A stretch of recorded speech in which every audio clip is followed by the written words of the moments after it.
The discovery came at 9:30 the following morning, made not by a family member or concerned friend, but by William Hartley, the postman, who had been delivering mail to the village for 23 years and prided himself on knowing every household's business with the precision of a genealogist. He had found the front door of Rosewood Lodge slightly ajar, which was unusual enough to warrant investigation, for Mrs. Penrose was a woman of habits and routine, and leaving one's door unsecured was simply not the sort of thing she would do. William had called out politely, as one does, "Mrs. Penrose."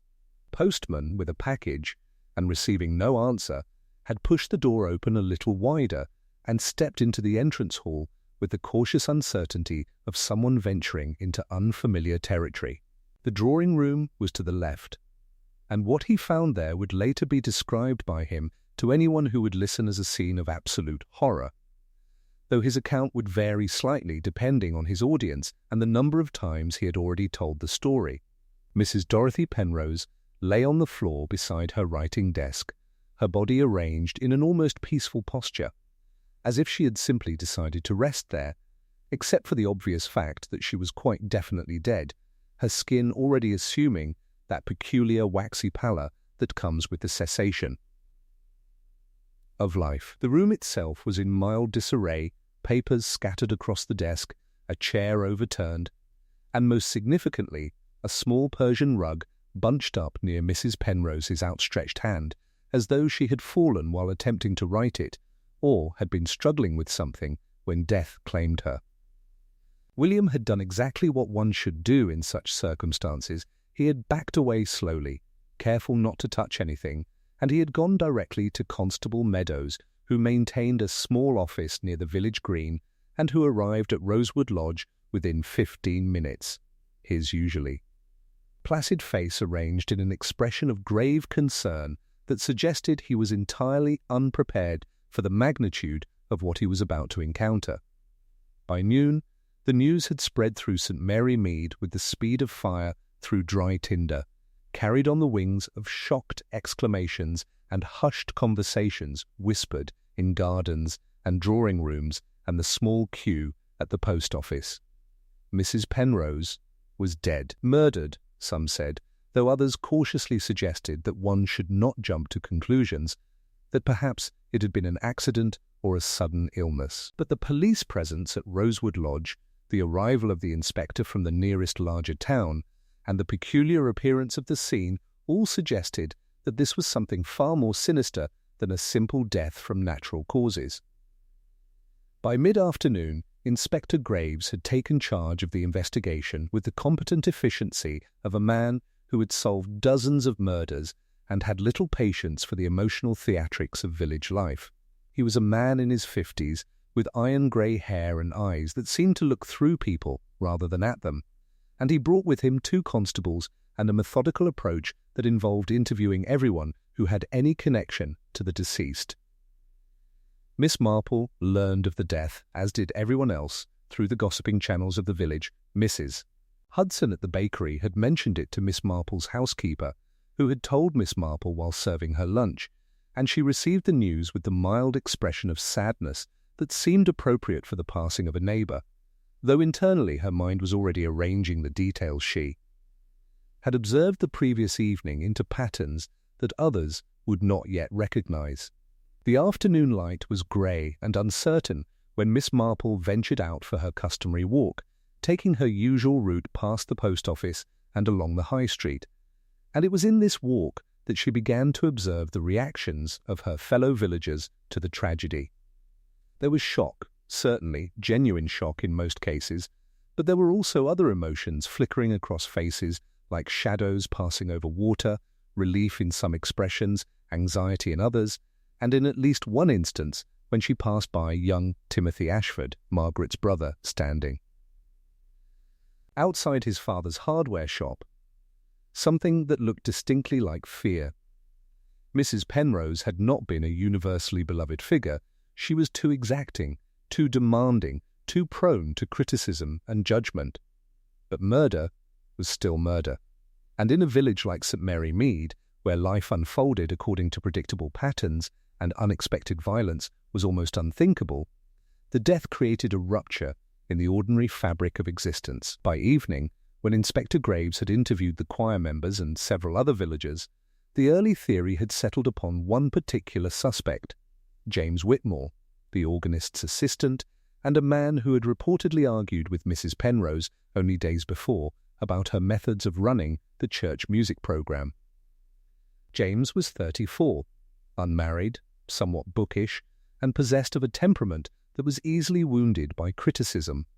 He had been seen near the church the previous evening, and according to one witness, Timothy Ashford, conveniently, James had been rather upset after his interaction with Mrs. Penrose. The evidence was circumstantial, but in the eagerness to restore order to a disrupted community, circumstantial evidence was often sufficient, and Inspector Graves was already making inquiries about bringing James in for formal questioning by the time Miss Marple settled into her comfortable armchair with her knitting, her needles clicking softly as she began the methodical process of unravelling a mystery that everyone else believed was already solved. The interrogation of James Whitmore took place in the village hall's small office, a room that ordinarily served as the meeting place for the Women's Institute, but which had been appropriated by Inspector Graves as his temporary headquarters. James sat across from the inspector with the demeanour of a man who had done nothing wrong but was acutely aware that circumstances had conspired to suggest otherwise, his hands folded on the table before him, with the studied composure of someone who had been advised to remain calm. He was a pale man, with thinning hair and the soft features of someone who spent most of his time indoors with books and musical scores, and his voice, when he answered the inspector's questions, was measured and precise, perhaps too precise, as if he were reciting from a prepared statement rather than speaking naturally. Yes, he had argued with Mrs. Penrose. Yes, the argument had been about her management of the choir and her dismissive attitude toward his suggestions for modernizing the church's musical selections. Yes, he had been near the church the previous evening, but only briefly, to return some sheet music that he had borrowed.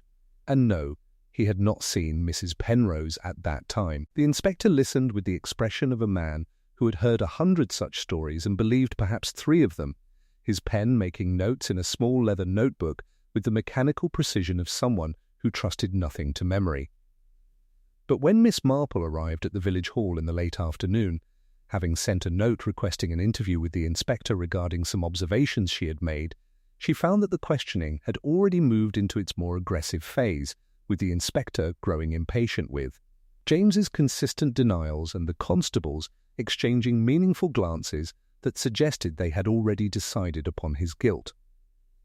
Miss Marple was shown into the office with the polite deference that people of a certain age and respectability received, and Inspector Graves rose to greet her with the cautious courtesy of a man who had learned that elderly women in small villages often possessed information that proved invaluable. She settled herself into a chair with careful deliberation, arranging her handbag on her lap and composing herself before speaking, her manner suggesting that she had given considerable thought to what she was about to say. She began by explaining that she had been present at the choir practice the previous evening and had observed Mrs. Penrose at close quarters during the tea break, and though she hesitated to make accusations against anyone, she felt it was her duty to mention a small detail that had struck her as unusual. The inspector leaned forward with renewed interest, and Miss Marple proceeded to describe the incident with the candle. Her account of how Mrs. Penrose's attention had lingered upon the displaced candle with an intensity that seemed to go beyond simple concern about fire safety. She explained in her gentle, meandering way that in her experience, people often betrayed their anxieties through such small gestures, that the mind revealed its preoccupations through unconscious reactions to environmental disturbances. The inspector listened with growing interest, and Miss Marple noted with some satisfaction that his scepticism about James Whitmore seemed to waver slightly as he considered this new information. But what she did not mention to the inspector, what she kept carefully to herself, was another observation from that same evening. She had noticed that Timothy Ashford, Margaret's brother, had been unusually attentive to Mrs. Penrose throughout the practice, his eyes following her movements with an interest that seemed to go beyond simple courtesy, and when the tea break had occurred, he had been the first to offer her refreshment, his manner suggesting a deference and concern that was entirely at odds with his usual casual behaviour. The interview lasted for approximately 20 minutes, and when Miss Marple departed, she had successfully introduced sufficient doubt into the inspector's mind regarding James Whitmore's guilt that he had ordered the questioning suspended pending further investigation.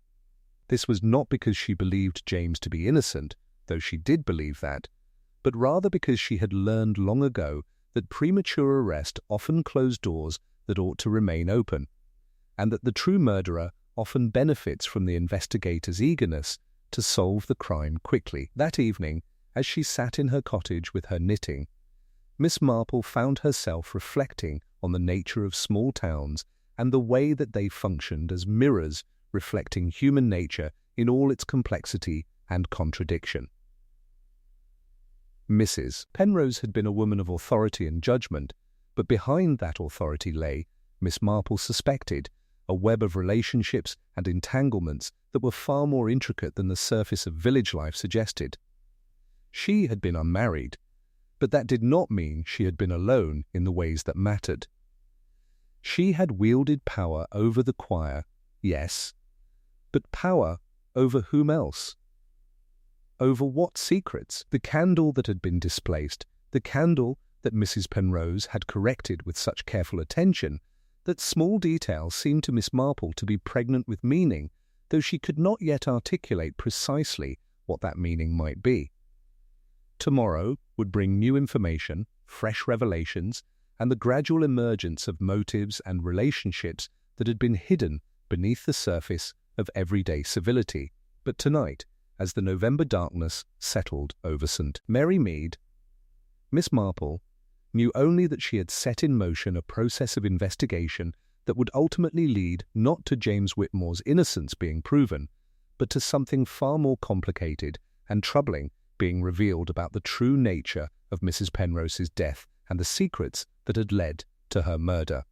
The following morning brought a discovery that shifted the investigation in an entirely unexpected direction, one that suggested the village's understanding of Mrs. Penrose's life was far more incomplete than anyone had realized.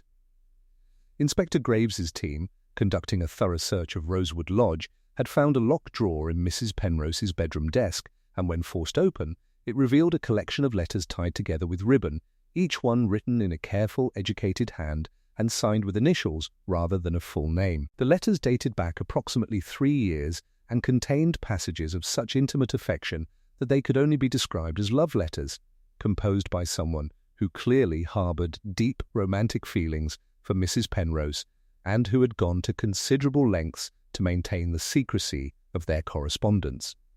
The inspector, upon reading several of these letters, had immediately reconsidered the scope of his investigation, for while he had been focused upon James Whitmore's minor grievances and surface-level village disputes, he had apparently overlooked the possibility that Mrs. Penrose's murder might have roots in a far more personal and emotionally charged relationship. By mid-morning, when the news of the letters had begun to circulate through the village, as such things invariably do, the entire complexion of the case had transformed, and speculation about the identity of the letter-writer consumed the conversations in every drawing-room and garden gate in St. Mary Mead. Miss Marple learned of this development not from the official channels, but from her housekeeper, who had heard it from the butcher's wife, who had learned it from someone who had overheard constables discussing the matter at the post office. She received the information with her characteristic composure, though internally her mind was already adjusting its understanding of the case, recalibrating her theories in light of this new and significant detail. What struck her most forcefully was not the mere fact of the love letters' existence, but rather the implications of their discovery. Whoever had written those letters had been sufficiently devoted to Mrs. Penrose to maintain correspondence over 3 years, yet sufficiently careful to hide that correspondence, which suggested either a relationship that was socially unacceptable for some reason, or a person who had reason to fear exposure or judgment. It was on that same morning that Miss Marple encountered Margaret Ashford at the village market, and in the casual conversation that followed, she observed something that proved infinitely more revealing than any of the official interviews conducted by Inspector Graves. Margaret was purchasing flowers, late autumn chrysanthemums, and her demeanour was characterised by a distraction that bordered on anxiety, her eyes repeatedly glancing over her shoulder as if she feared being observed or overheard. When Miss Marple mentioned, in the gentlest possible way, that she had heard about the unfortunate discovery at Rosewood Lodge, Margaret's face had flushed with a colour that could not be attributed to the cool morning air, and her hands had trembled slightly as she gathered her purchases. Miss Marple, who had learned to read the language of human discomfort with the fluency of someone reading their native tongue, noted these reactions carefully. But she made no comment, instead continuing their conversation with remarks about the weather and the upcoming Christmas preparations. Allowing Margaret to compose herself, but as they parted ways, Miss Marple made a mental note that Margaret Ashford possessed some knowledge or connection to Mrs. Penrose that went beyond the ordinary interaction of choir member and mistress, and she found herself wondering about the relationship between the young woman and the older woman who had wielded such considerable authority over the church's musical life. That afternoon, Miss Marple took the liberty of visiting the church, ostensibly to discuss some minor matter with Reverend Hastings, but in reality to examine the organ more closely and to observe the space in which Mrs. Penrose had spent so much of her time. The 3 candles that Mrs. Penrose had brought to the previous evening's practice were no longer there, having presumably been removed by the church's caretaker, but Miss Marple examined the window ledge where they had sat with considerable attention, noting the slight discoloration in the wax that suggested the middle. Candle had been positioned differently than the other 2. She found herself wondering why Mrs. Penrose would have cared enough about the precise positioning of candles to correct it so carefully, and what anxiety or concern might have prompted such meticulous attention to detail. By evening, when Miss Marple sat down to compose a letter to her old friend, the Chief Constable's wife, whom she had known since childhood and with whom she maintained a regular correspondence, she had begun to form certain hypotheses about the nature of Mrs. Penrose's relationships and the possible identities of those who might have had sufficient motive to bring about her death. The love letters suggested a romantic entanglement of some kind, but the question remained, had this entanglement been a cause of jealousy or betrayal? Had someone who loved Mrs. Penrose believed themselves betrayed by her affections for another? Or conversely, had Mrs. Penrose rejected the letter-writer's advances, leading to a rage that had culminated in violence? Miss Marple knew from her decades of observation that the human heart was capable of extraordinary contradictions, that love could transform into hatred with astonishing rapidity when wounded pride or rejected affection was involved. The candle still remained in her thoughts, that small detail that had captured Mrs. Penrose's anxious attention. Why would a woman about to be murdered care so profoundly about the alignment of candles? Unless, of course, those candles represented something else entirely, something that had meaning beyond their function as sources of light.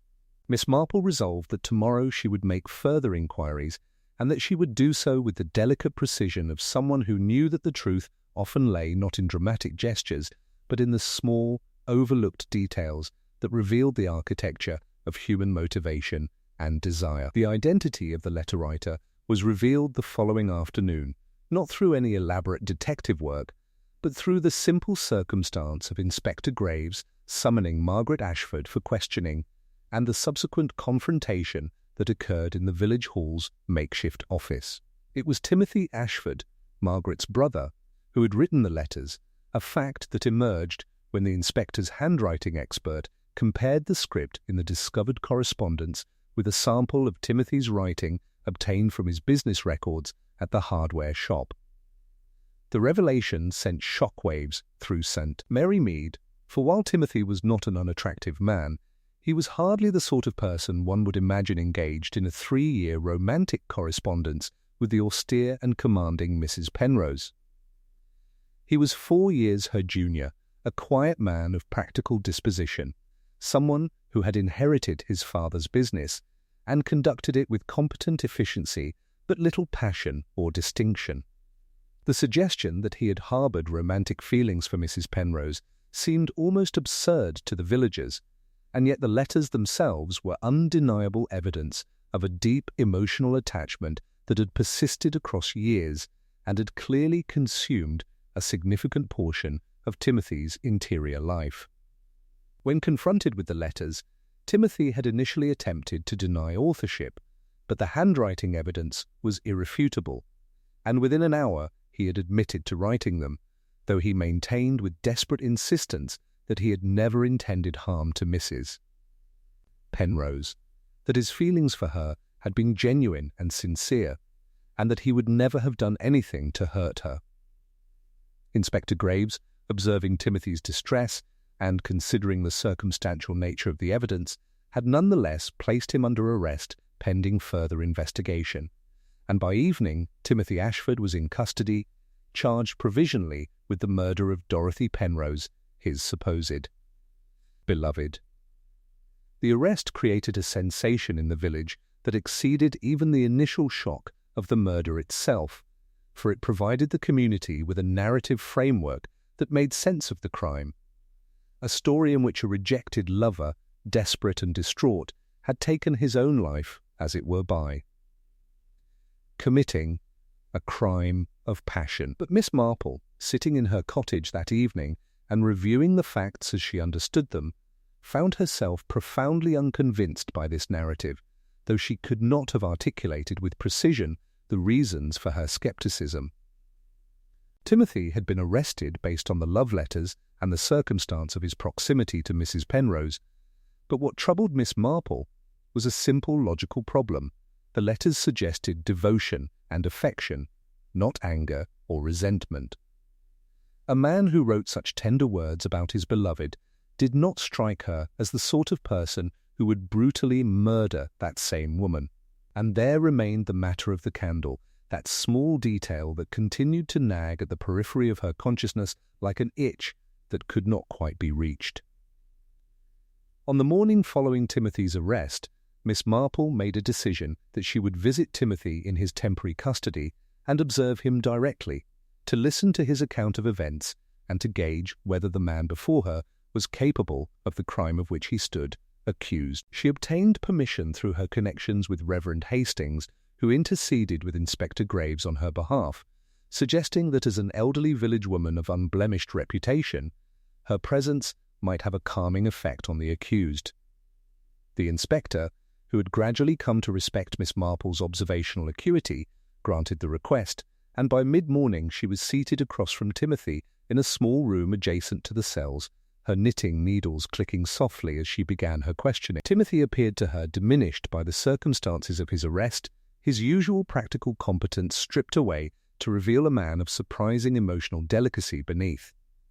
He spoke of his feelings for Mrs. Penrose with a vulnerability that suggested genuine love rather than obsession, explaining that he had admired her strength of character, her refusal to conform to the diminished expectations that society held for unmarried women of a certain age. He had written the letters, he said, not with any expectation that they would be answered, but as a way of expressing feelings that he could not speak aloud, knowing that his affections were unlikely to be welcomed by a woman of Mrs. Penrose's standing and temperament. The letters were, in his own words, a private conversation with myself about her, not an attempt to impose myself upon her. When Miss Marple asked him directly whether he had seen Mrs. Penrose on the evening of her death, he answered with unexpected firmness that he had not, that he had been at home working on the accounts for the hardware shop, alone, with no one to verify his alibi.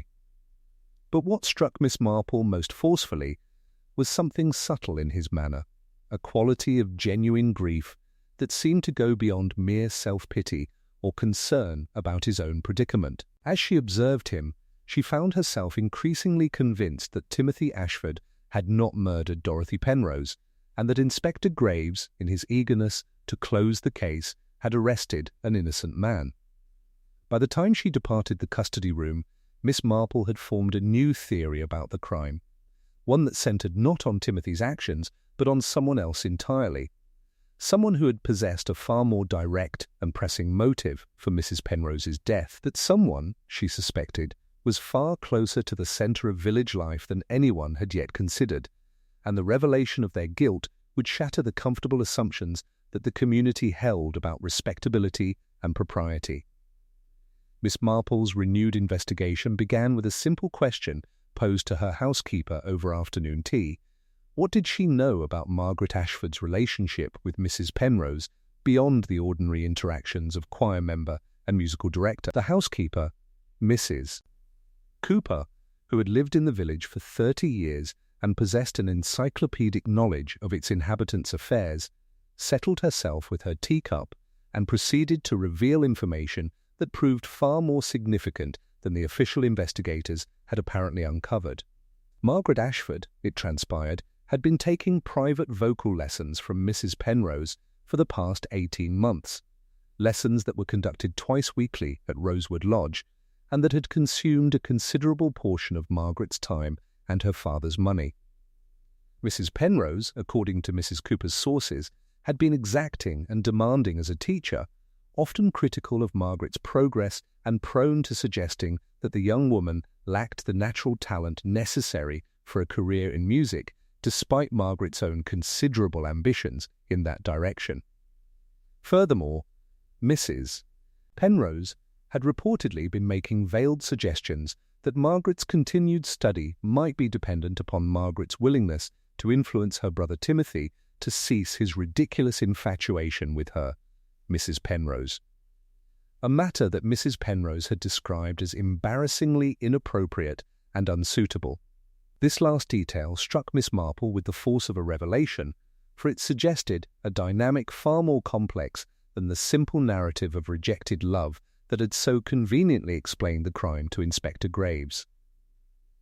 It suggested, rather, a situation in which Mrs. Penrose had been exerting emotional pressure upon a vulnerable young woman, using her position as an authority figure and mentor to manipulate Margaret's behavior and to demand compliance with her wishes. Miss Marple found herself wondering whether Margaret had possessed sufficient motive to commit murder, whether the frustration of thwarted musical ambitions combined with the humiliation of her brother's infatuation might have driven her to a desperate act.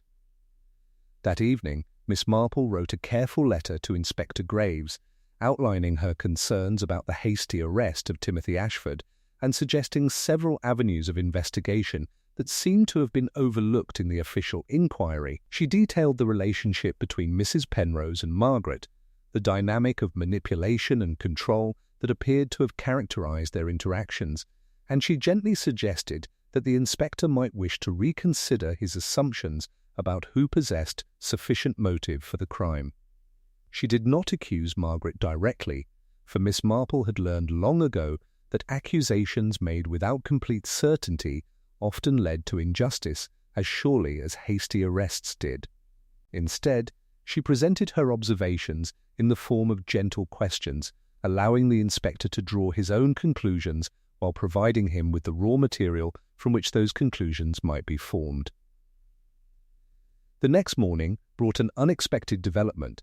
Inspector Graves himself appeared at Miss Marple's cottage, arriving by car with the expression of a man whose confidence in his investigation had been severely shaken.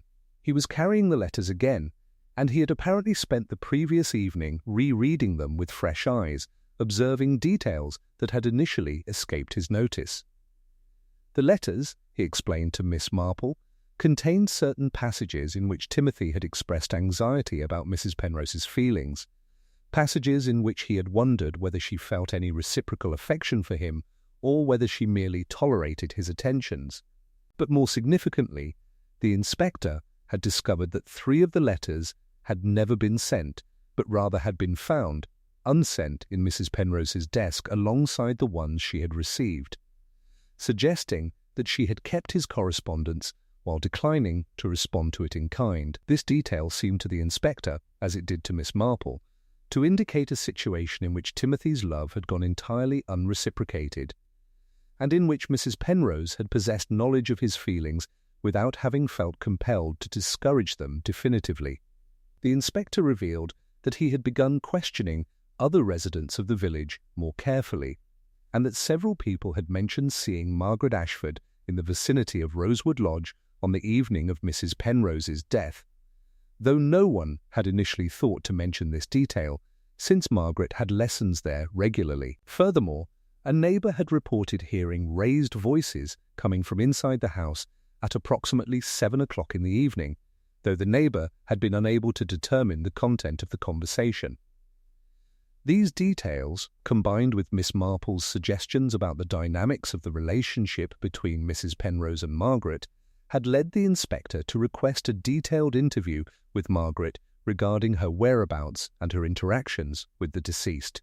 Miss Marple listened to the inspector's account with quiet satisfaction, and she offered to accompany him when he conducted this interview, suggesting that a woman's presence might put Margaret at ease and might encourage her to speak more freely than she might otherwise do. The inspector, though initially reluctant, agreed to this arrangement, recognizing that Miss Marple's gentle approach often yielded results that his more aggressive interrogative style could not achieve. As they prepared to depart for the Ashford residence, Miss Marple found herself reflecting on the nature of manipulation and the way in which authority figures, particularly those who wielded control over people's aspirations and dreams, could create conditions under which desperation and violence became almost inevitable. She suspected that by the end of the day, the truth about Mrs. Penrose's death would finally emerge, not from forensic evidence or dramatic confrontations, but from the simple act of listening carefully to what people revealed when they were asked the right questions with sufficient patience and compassion. Margaret Ashford received the inspector and Miss Marple in the drawing-room of her family home with a composure that suggested she had been expecting them, though her hands betrayed her anxiety by trembling slightly as she gestured them toward the comfortable chairs arranged before the fireplace. She was a woman of 26, with delicate features that spoke of refinement and education, and her dark hair was arranged with the precision that suggested she had taken care with her appearance despite the circumstances. Inspector Graves began his questioning in his customary manner, asking her to account for her whereabouts on the evening of Mrs. Penrose's death, and Margaret's response came swiftly and without apparent hesitation.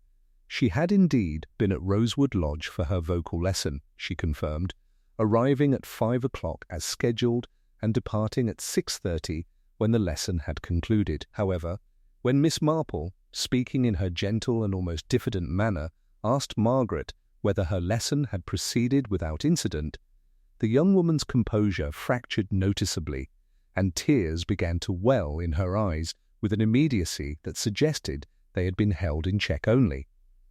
Through considerable effort, Miss Marple, with the intuitive understanding of someone who had observed human nature across 7 decades, rose from her chair and sat beside Margaret, placing a weathered hand upon the young woman's arm in a gesture of maternal comfort. She asked Margaret, with an absence of judgment that seemed to give the girl permission to speak, to tell them what had truly occurred during that lesson, and Margaret, after a moment of struggle, began to recount a story that had been locked within her for the past several days with the force, a secret that threatened to burst from its confinement. Mrs. Penrose, Margaret explained, had become increasingly critical and harsh during their lessons, particularly since Timothy's love letters had come to her attention. She had blamed Margaret for her brother's inappropriate behavior, suggesting that Margaret had encouraged his infatuation through some undefined negligence of her moral duty to discourage his delusions. On the evening in question, Mrs. Penrose had informed Margaret that she no longer believed it worthwhile to continue her instruction, that Margaret lacked the commitment and discipline necessary for serious musical study, and that furthermore, Margaret's continued association with her brother's shameful infatuation had become an embarrassment that Mrs. Penrose could no longer tolerate. Mrs. Penrose had suggested, with a cruelty that Margaret described as calculated and deliberate, that Margaret would be better served abandoning her musical aspirations entirely and focusing instead on finding a suitable husband since that appeared to be the only practical application for her limited talents. Margaret had attempted to argue, to defend herself, and to plead with Mrs. Penrose to reconsider her judgment, but Mrs. Penrose had remained adamant, dismissing Margaret's protests with a casual contempt that seemed to view the girl's tears and distress as merely further evidence of her emotional instability. In her desperation, Margaret had attempted to retrieve some of her musical scores that she had left at Rosewood Lodge during previous lessons, and in retrieving them from the study, she had discovered Mrs. Penrose's collection of Timothy's letters, arranged carefully in a drawer and clearly read and reread many times. The discovery of the letters had precipitated a confrontation that Margaret described as the most emotionally intense moment of her life. She had accused Mrs. Penrose of toying with her brother's affections, of encouraging him through her retention of his letters while simultaneously forbidding any reciprocal expression of feeling, and of using her position as a mentor to manipulate Margaret into complying with her wishes regarding Timothy. Margaret's voice had risen, and she had spoken with an anger that surprised even herself, giving voice to resentments that had accumulated across the months of increasingly harsh criticism and emotional abuse. Mrs. Penrose, in response, had begun to compose herself, to dismiss Margaret's accusations as the hysterical ravings of an ungrateful student, and to suggest that perhaps Margaret should leave and not return. Margaret had left the study and had begun to depart the house, but as she had reached the drawing-room, she had turned back, and in that moment of returning, she had discovered Mrs. Penrose lighting 3 candles on the window ledge, presumably as part of an evening ritual that Miss Marple now recognized as significant. Margaret had watched as Mrs. Penrose had arranged the candles with meticulous precision, and in that moment, something about the scene had struck Margaret as unbearably symbolic. The careful arrangement of objects by a woman who had arranged people's lives with such callous disregard for their feelings and aspirations. Margaret had impulsively reached out and had displaced the middle candle, causing it to roll slightly across the ledge. And Mrs. Penrose had turned upon her with an expression of such fury that Margaret had become frightened. What happened next, according to Margaret's account, was that Mrs. Penrose had stepped toward her with apparent intent to strike her, that Margaret had instinctively raised her arm in defence, and that in the struggle that had ensued, Mrs. Penrose had lost her footing near the writing desk, tripping over the Persian rug and falling backward with a force that had caused her to strike her head against the corner of the desk. Margaret had rushed to her, had attempted to render assistance, but Mrs. Penrose had been already dead, her eyes open and unseeing, her life extinguished in an instant of what Margaret described as a terrible accident born from a moment of mutual rage. Miss Marple listened to this account without interrupting, her expression remaining unchanged, though her mind was processing the details with the precision of someone who had spent a lifetime understanding the circumstances under which accident transformed into something far more morally complex. When Margaret had finished, exhausted by her confession, Miss Marple turned to Inspector Graves and asked him, with quiet authority, whether he believed that Margaret's account rang true. The inspector, who had observed Margaret throughout her testimony, had seen the genuine distress, the sense of relief that accompanied revelation, and the absence of the calculated performance that typically characterized the lies of guilty parties attempting to evade responsibility. He had nodded slowly, his professional certainty about Timothy's guilt having been replaced by a more ambiguous understanding of how an accident, a moment of panic, and the fear of being blamed could lead to the concealment of truth and the allowing of an innocent man to face accusation for a crime that was, at its heart, neither premeditated nor deliberate. The release of Timothy Ashford from custody came swiftly, almost anticlimactically, following Margaret's confession, and by the following morning the village of St. Mary Mead was forced to confront a version of events that was considerably more nuanced and morally ambiguous than the dramatic narrative of crime and punishment that had initially seemed to present itself. Inspector Graves, to his credit, had conducted his questioning of Margaret with a sensitivity that acknowledged the complexity of her situation, recognizing that while she had failed to report an accident and had allowed an innocent man to face suspicion, her actions had been motivated by fear and the very human tendency to believe that one's own survival and freedom took precedence over abstract principles of justice. Margaret had been formally charged not with murder, but with perverting the course of justice and obstructing a police investigation, charges that carried serious consequences, but which were considerably less severe than those Timothy had faced. The inspector had also, upon reflection and with Miss Marple's gentle guidance, come to understand that Mrs.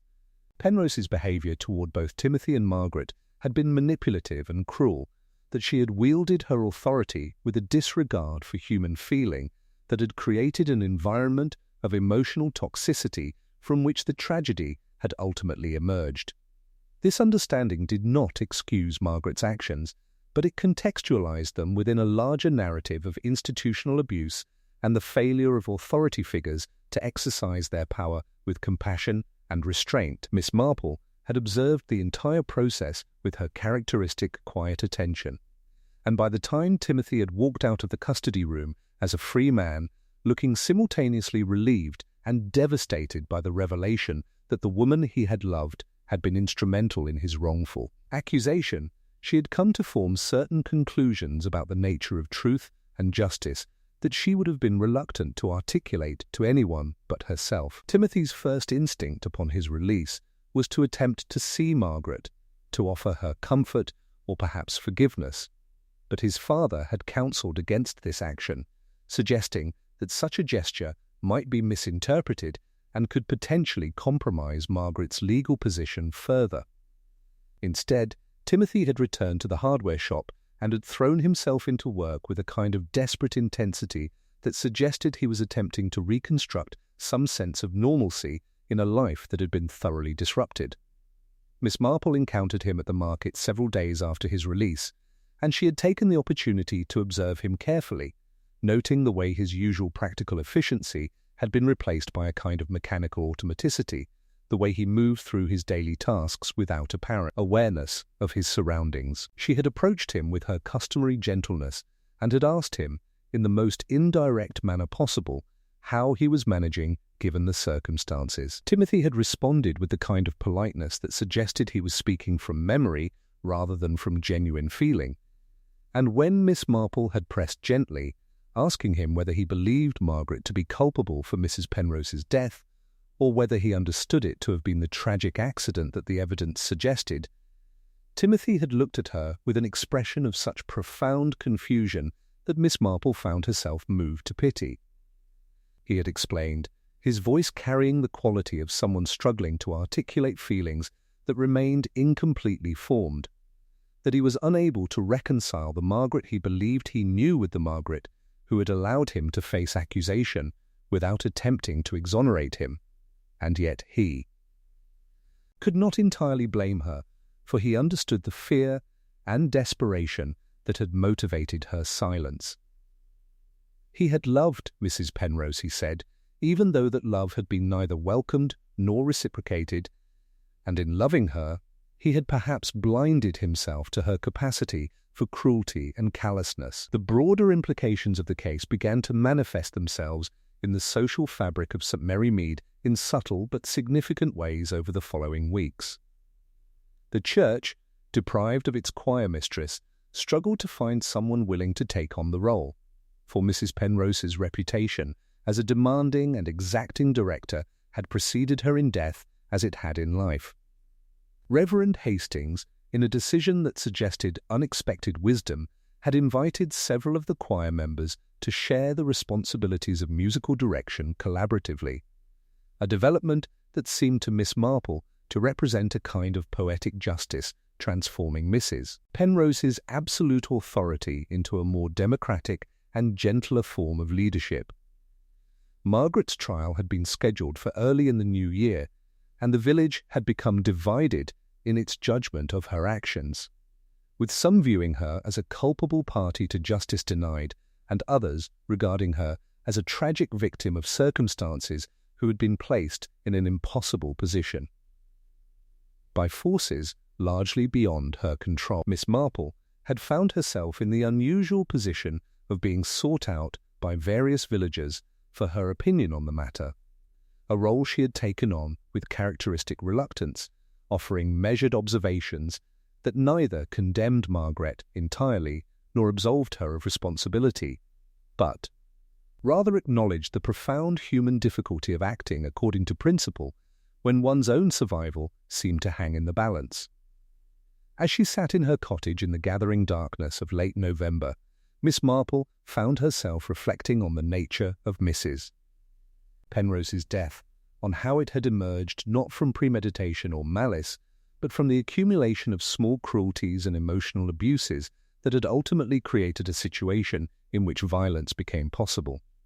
She had solved the mystery of Mrs. Penrose's death, yes, but in solving it, she had come to understand that the real crime, if crime it could be called, was not the accident itself, but rather the failure of authority and compassion that had made such an accident almost inevitable. The candle, that small displaced object that had first caught her attention, remained in her mind as a symbol of how fragile the surface of civilized society truly was, how easily a moment of anger could shatter the careful arrangements by which people maintained their daily equilibrium. The Christmas season arrived in St. Mary Mead, with its customary fanfare of decorations and preparations, yet the village seemed to move through the motions with a diminished enthusiasm that reflected the shadow cast by Mrs. Penrose's death and Margaret's legal troubles. The annual Christmas carol service, typically conducted under Mrs. Penrose's meticulous direction, took on a different character under the collaborative leadership of the choir members, and while the quality of the singing might have been perceived as slightly diminished by those who valued technical precision above all else, there was a warmth and genuine unity in the performance that suggested something valuable had been gained in the loss of absolute authority. Miss Marple attended the service as she always did, sitting in her customary pew and observing not the choir itself, but rather the reactions of those around her, noting the way the community seemed to be gradually healing from the shock and division that the case had engendered. It was during the final hymn, as the choir sang, "O Come All Ye Faithful," with a sincerity that Mrs. Penrose would certainly have found technically wanting, that Miss Marple noticed something that gave her pause. Margaret Ashford, who had been seated in the back of the church throughout the service, was singing along softly, and her face bore an expression of such profound sadness that Miss Marple found herself moved to a kind of sympathetic understanding that transcended judgment or moral evaluation.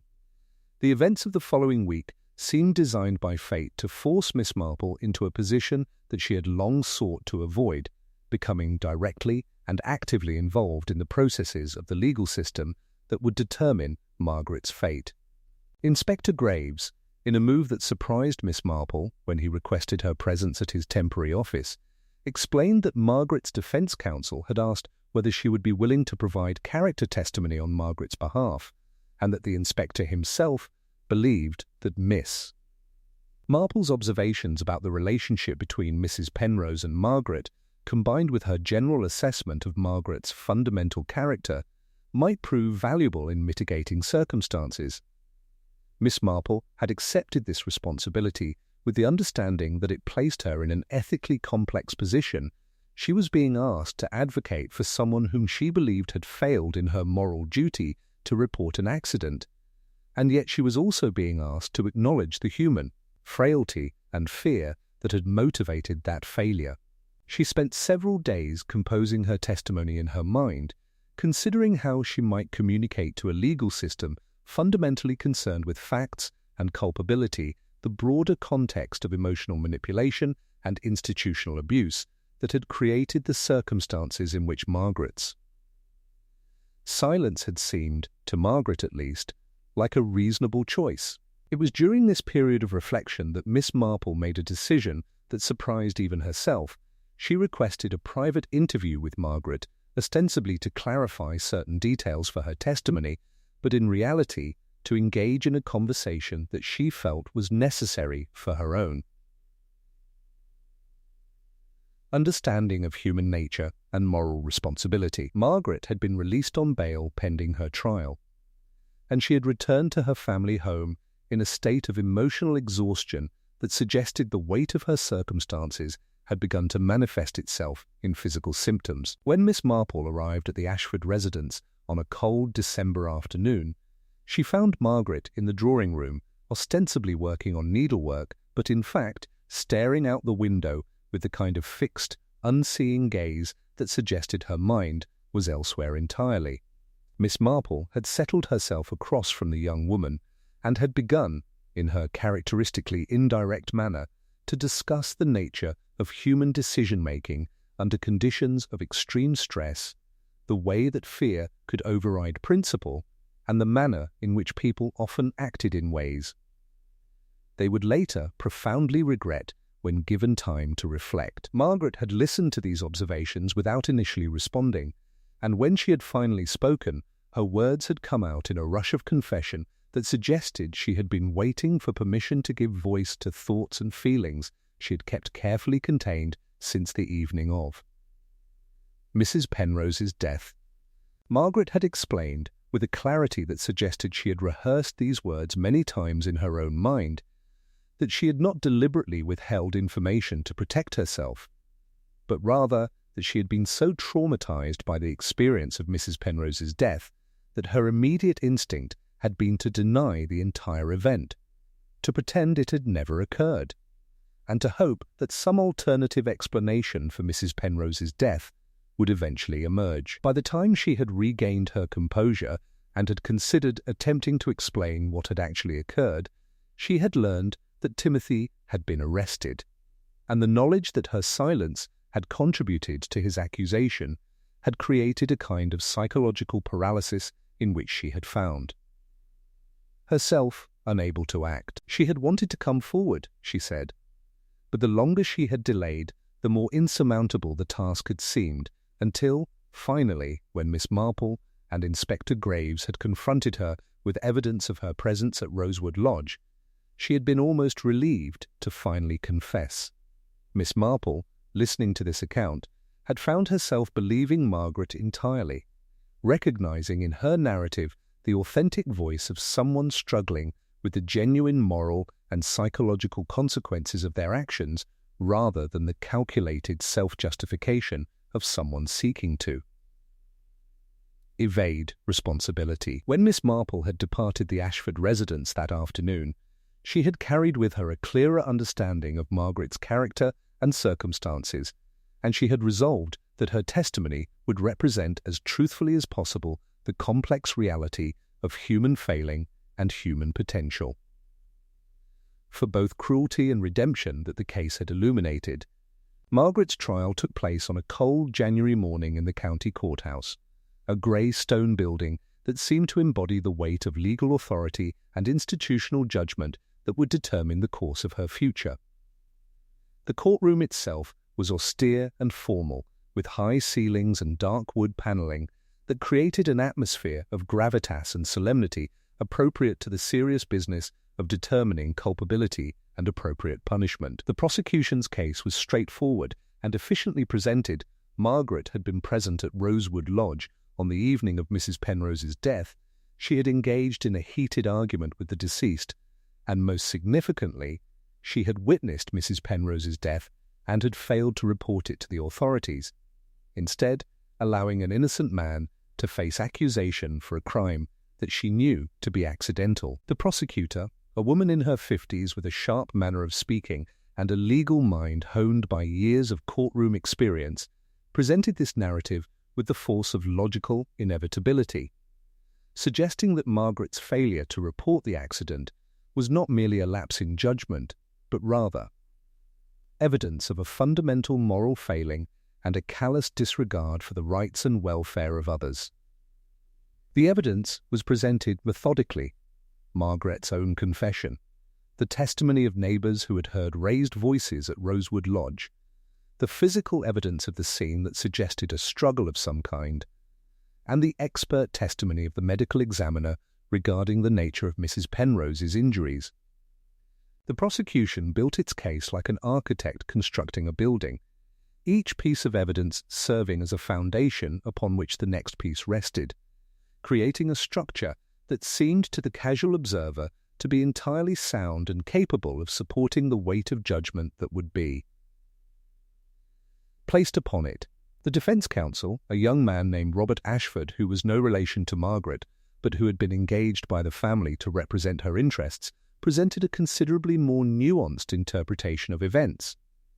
He argued that Margaret had acted under conditions of extreme emotional duress, that Mrs. Penrose's behaviour toward her had been manipulative and emotionally abusive, and that the accident itself had been exactly that, an accident, rather than any form of culpable action on Margaret's part. He presented expert psychological testimony, suggesting that Margaret's failure to immediately report the accident was consistent with post-traumatic stress responses and was not indicative of calculated deception or malicious intent.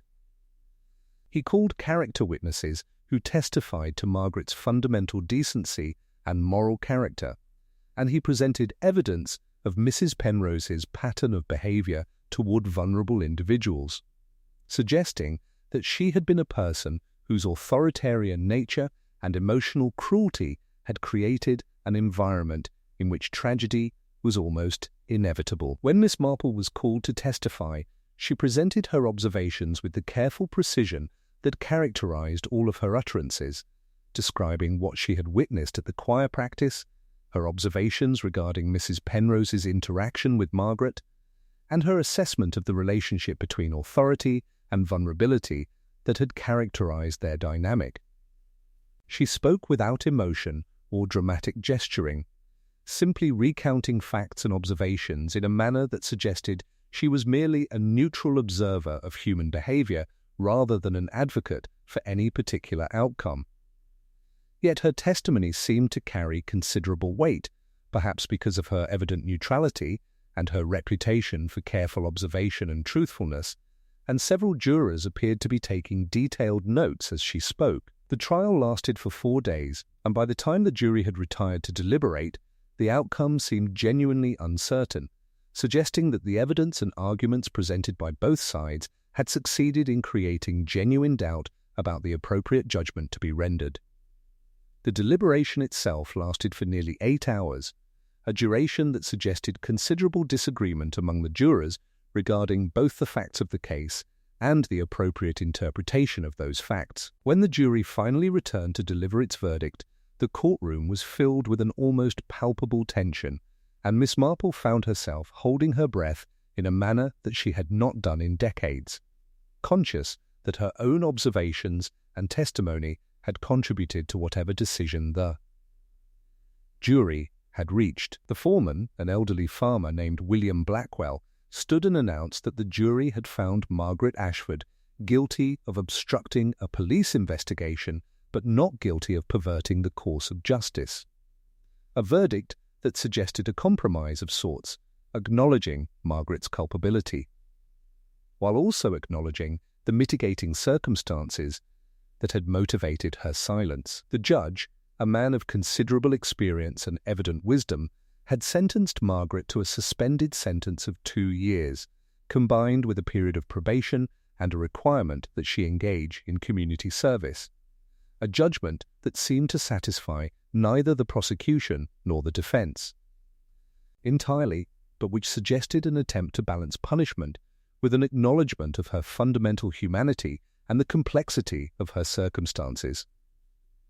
As Margaret left the courtroom, visibly relieved, but also emotionally drained by the experience, Miss Marple found herself reflecting on the nature of justice and the way in which legal systems attempted to reduce the infinite complexity of human motivation and circumstance to determinations of guilt and innocence, culpability and innocence. The verdict seemed to her neither entirely just nor entirely unjust, but rather a recognition that justice itself was often a matter of negotiation and compromise, that the law attempted to impose order and clarity upon situations that were fundamentally ambiguous and morally complex. Margaret had been held accountable for her failure to report, as she should have been, but she had also been shown mercy in recognition of the fear and trauma that had motivated her silence. Timothy had been exonerated, his name cleared, though the experience had clearly left deep scars upon his emotional landscape. And Mrs. Penrose, who had died as a result of her own cruelty and emotional abuse, had been denied the dramatic resolution that often characterized such cases, instead becoming simply a woman whose life had ended in a moment of tragic accident born from accumulated resentments and failures of compassion. The winter months that followed Margaret's trial brought a gradual return to normalcy in St. Mary Mead, though the village had been fundamentally altered by the events that had disrupted its surface calm and revealed the complexities and contradictions that lay beneath its outwardly respectable facade. Life resumed its rhythms. The church services continued under the collaborative direction of the choir members, the shops reopened after the holiday closures, and the various social organizations that constituted the fabric of village life recommenced their meetings and activities with the assumption that the disruption had passed and that ordinary routines could be safely resumed. Yet there was a quality to this return to normalcy that suggested something had shifted in the collective consciousness of the village, a recognition that the events surrounding Mrs. Penrose's death had exposed vulnerabilities and failures in the social structures that had previously seemed so stable and reliable. Miss Marple had retreated to her cottage with her knitting and her books, maintaining her customary quiet presence in the village while continuing to observe the gradual aftermath of the tragedy with the same careful attention that had characterized her investigation of the crime itself. She had received a letter from Timothy Ashford, written several weeks after his release from custody, in which he had attempted to articulate his understanding of what had occurred and his efforts to reconstruct a sense of meaning from the wreckage of his emotional life. He had written that he had come to recognize, with considerable difficulty and pain, that his love for Mrs. Penrose had been based upon a projection of qualities that she had not in fact possessed, that in his devotion he had allowed himself to remain willfully blind to her capacity for cruelty and her fundamental indifference to his feelings. He had expressed gratitude to Miss Marple for her role in uncovering the truth, though he had also suggested that the truth itself was a painful thing to possess, that knowledge of how and why Mrs. Penrose had died had not brought him the sense of closure or resolution that he had perhaps naively expected it would. Margaret Ashford, following her sentencing, had thrown herself into her community service with a dedication that suggested she was using the work as a form of atonement for her failure to report Mrs. Penrose's death. She had been assigned to assist in the village library, a position that allowed her to work with books and to interact with the community in a manner that seemed to restore some sense of purpose to her life. Miss Marple had encountered her there on several occasions, and she had observed that Margaret appeared to be gradually recovering from the trauma of the trial and the burden of her guilt, that she was beginning to construct a life that incorporated both responsibility for her past actions and the possibility of redemption and growth. On one such occasion, when the library had been quiet and Margaret had been shelving books with methodical care, Miss Marple had approached her and had engaged her in a conversation that neither of them had anticipated, but which both seemed to recognize as necessary. Miss Marple had spoken to Margaret about the nature of moral failure and human frailty, about the way that people often acted in ways that they would later regret when their fear and desperation had driven them to abandon their principles. She had suggested, gently and without judgment, that Margaret's greatest challenge would not be accepting punishment for her past actions, but rather learning to forgive herself for the circumstances in which she had found herself, and the choices she had made under conditions of extreme duress. Margaret had listened to these observations with evident emotion, and when she had responded, her words had carried the quality of someone who had spent considerable time reflecting upon her own culpability and the broader context of her actions. She had explained that she had come to understand Mrs. Penrose not as a malevolent force, but rather as a deeply unhappy woman whose own life had been characterized by disappointment and unfulfilled aspirations, whose authority and criticism had been weapons she wielded to protect herself against the vulnerability that came with acknowledging her own failures. This understanding had not erased Margaret's guilt regarding her failure to report the accident, but it had placed that guilt within a larger context of human suffering and the way that people wounded by life often inflicted wounds upon others. As Miss Marple had departed the library that afternoon, she had found herself satisfied with the conversation, recognizing that Margaret was gradually moving toward a kind of wisdom born from painful experience, that she was beginning to understand not only what she had done wrong, but why she had done it, and how she might do better in the future. The case of Mrs. Penrose's death, which had begun with a shocking discovery and had proceeded through a maze of false leads and mistaken assumptions, had finally resolved itself into something far more subtle and complex than the simple narrative of crime and punishment that the village had initially imagined. Miss Marple had solved the mystery, yes, but in solving it, she had come to understand that the real revelation was not about the mechanics of how Mrs. Penrose had died, but rather about the human capacity for both cruelty and compassion, about the way that societies created structures of authority that could harm as easily as help, and about the importance of approaching human failings with understanding rather than judgment. The candle that had been displaced, that small object that had first captured her attention, seemed to her now to symbolize the fragility of the civilized world and the way that small moments of rage or desperation could shatter the careful arrangements by which people maintained their daily equilibrium. As she sat in her cottage on a cold February evening, her knitting needles clicking softly in the gathering darkness, Miss Marple reflected that she had learned more from this case about human nature than from any number of more dramatically violent or sensational crimes. The truth, she concluded, was rarely as dramatic or as simple as people wished it to be.